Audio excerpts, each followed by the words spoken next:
Assalamualaikum. Nah, sekarang kita akan bercerita tentang Eyang Katak yang bijaksana dan nasihat burung kenari. Nah, ini ya Eyang Katak yang bijaksananya yang berwarna pink, dan ini nasihat burung kenari. Nah, bagaimana ceritanya? Kita mulai dengan membaca cerita tentang Eyang Katak yang bijaksana. Ini ya. Nah, kita mulai. Sudah beberapa hari ini danau tempat tinggal mereka mengalami kekeringan sebab musim kemarau, sehingga tak ada air untuk minum dan berenang. Lihat, ikan-ikannya pun pada ini ya pada mati karena kekeringan. Lalu Eyang Katak bilang, nah gini, mereka tidak mungkin tetap tinggal di danau itu, sehingga Pak Katak memutuskan mengajak keluarganya pindah dan mencari tempat tinggal baru. Nah, ini kakeknya itu ngajak anaknya, menantunya, istrinya, cucunya. Nah, setelah mereka berjalan cukup jauh, akhirnya keluarga Katak itu menemukan tempat baru berupa sumur yang airnya penuh dengan air. Sumur itu berada di dekat sebuah kebun. Nah, ini mereka senang banget ya punya tempat baru. Tuh lihat, hore, senangnya kita bisa minum dan berenang sepuasnya, kata-kata kecil. Mungkin ini cucunya kali ya. Semua keluarga Katak ikut gembira kecuali Eyang Katak. Kenapa Eyang Katak nggak bergembira ya, padahal udah nemu air? Lalu cucunya bertanya, kenapa Eyang tidak ikut senang? Tanya Katak kecil. Bagaimana aku bisa bahagia jika semua ini hanya bersifat sementara, kata Eyang Katak bijaksana. Mungkin Eyang Katak sudah berpikir ke depan ya. Nah, lalu ayahnya Katak tadi itu datang menghampiri. Maksud ayah apa? Maksudnya ini tuh ayahnya Katak yang kecil tadi ya. Nah, dia bertanya kepada ayahnya nih, begini anakku, katanya, bagaimana kita bisa keluar dari sumur ini jika air sumur ini tiba-tiba surut, kata Eyang Katak. Ya juga ya. Tapi kata-kata Eyang Katak seolah-olah tidak didengarkan oleh anaknya, karena dia melihat keluarganya sangat bahagia gitu ya. Nah, hingga suatu hari saat Pak Katak sedang pergi mencari makanan, semua keluarga Katak sedang tidur lelap.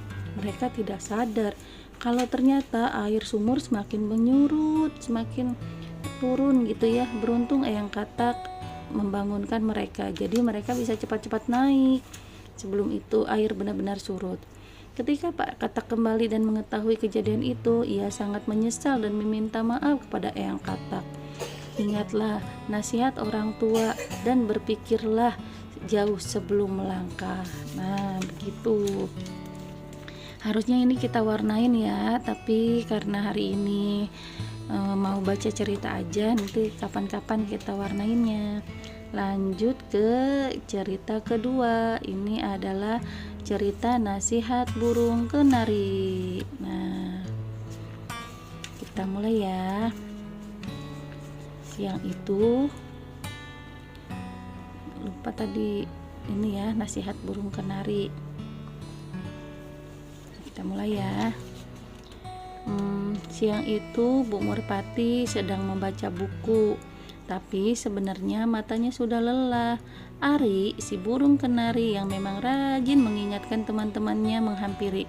Bu Merpati, kalau mengantuk jangan dipaksa membaca, Bu, katanya. Kata si Ari, burung kenari. Nah, ini nih yang warna kuning ya. Oh, dia menghampiri Bu Merpati untuk istirahat. Setelah menasihati Bu Merpati, Ari terbang melewati tempat Pak Owl. Ia terkejut ketika melihat tubuh Pak Owl oleng. Oh, sepertinya Pak Owl kurang istirahat, katanya. Saat menasihati Pak Owl, tiba-tiba Kuti, si burung kutilang, datang menghampiri Ari. Kamu tidak perlu sibuk menasihati penduduk, mereka juga pasti sudah tahu bagaimana caranya menjaga mata mereka, kata si kutilang. Ari tetap melakukan kebiasaannya mengingatkan teman-temannya untuk selalu menjaga kesehatan matanya. Tapi pagi itu Ari terkejut karena saat ia bertemu dengan Kuti, ia melihat mata Kuti merah dan berair. Mataku sakit sekali, perih, keluh Kuti. Ari mengamati mata Kuti. Oh, sepertinya matamu merah karena terkena debu. Apakah kau jarang mandi, Kuti? Katanya. Benar, aku memang jarang mandi, jawab Kutilang.